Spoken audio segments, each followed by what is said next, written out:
During the exterior inspection, you will be looking at and inspecting every exterior door. That's the one constant that will be present on every commercial building, is there will be exterior doors. And within that, the one thing to always make sure you understand is every exterior door must always open outward. Outward is for safety. The people inside the building need to be able to exit the building. And so this is part of the means of egress. So, that being said, once you've established that every door opens outward, let's talk about the various exterior doors you might come across.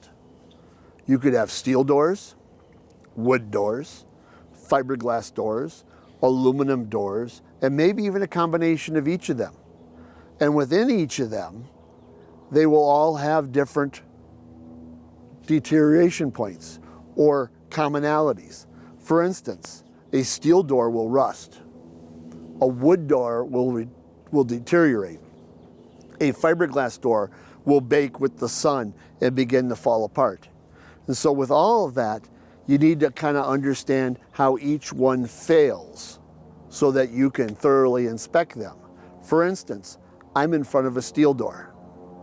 This steel door in this inspection does open outward, but what I'm noticing on this steel door is down here at the jamb, it's beginning to rust. Now the rust on this jamb, which is the structural element of this door, if it advances, can be a very costly repair. And so that's something you want to identify during your inspection while walking around outside. Also outside, you'll look at hinge hardware and door hardware to make sure it's present and functioning.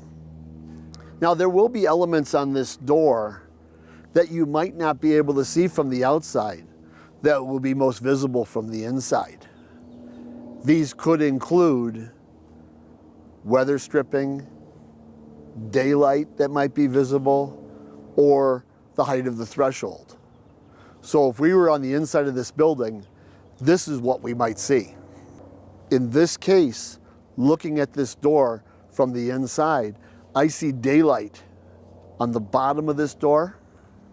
I see daylight on the side jamb of this door.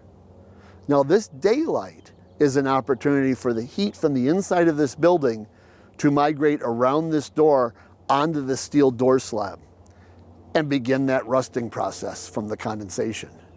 So the lack of weather stripping on this door could be a significant reason why the jamb of this door is beginning to rust.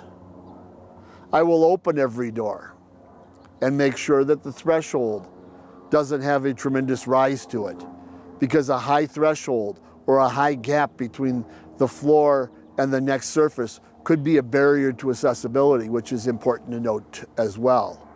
So the exterior will be the physical portion of the inspection of what we can see from the outside, but it's important that you do try to connect the dots and see why this rust is occurring. And in this case, on this door, we have a significant gap and showing daylight from the side jambs and the bottom threshold.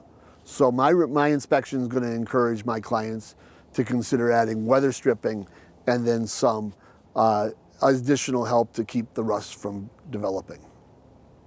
A second common door that we're going to find on commercial buildings is going to be a combination door. This is a combination of an aluminum frame and glass. And on the aluminum frame, we don't have to necessarily worry about rusting. We do have to worry about damage. And on the glass, when we inspect the glass, we need to make sure that it's intact, not cracked. Now within our CommSop, you're not required to inspect or verify for safety glass. Now, if you're not familiar with how to detect or identify if a particular glass has safety glass, we can note that down here by the etching that's in the corner. The etching is placed here by the manufacturer of the glass to indicate that this does have safety glass, and historically it's in the bottom right corner. If they installed this pane upside down, it'd be in the top left corner. but typically we'll have it down here. The rest of the physical inspection of an aluminum glass door versus any other type of door is very similar. We're going to look at the hardware, which includes our hinges and our handles. We want to make sure the door swings outward, never inward, always outward on an exit door. We want to make sure that it glides well in the frame and is free of any binding. Make sure it glides well across the concrete or whatever the stoop is in which we're exiting the building through. And then when we go inside, looking at the jamb, making sure there's weather stripping intact. Like I see on here, I see a nice felt weather stripping across really basically the entire door. That gives a nice tight seal. And then lastly, if we were able to do the door inside and outside from the exterior inspection, I'm going to verify our threshold and make sure the threshold is nice and even and low. If it was humped up, then that becomes a barrier, almost a curb, so to speak. And that would be an accessibility barrier. But in this case, it's just a nice, smooth transition between the floor on the inside of the building and the stoop or porch or whatever our egress point is on the exit of the building.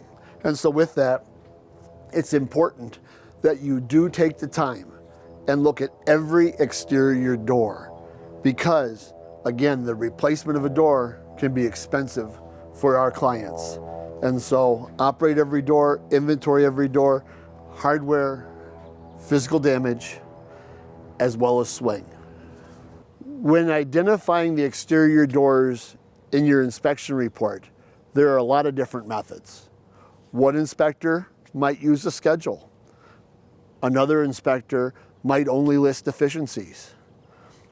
Another inspector might put a photo of every exterior door in their inspection report with a caption of where that door is located and then list deficiencies.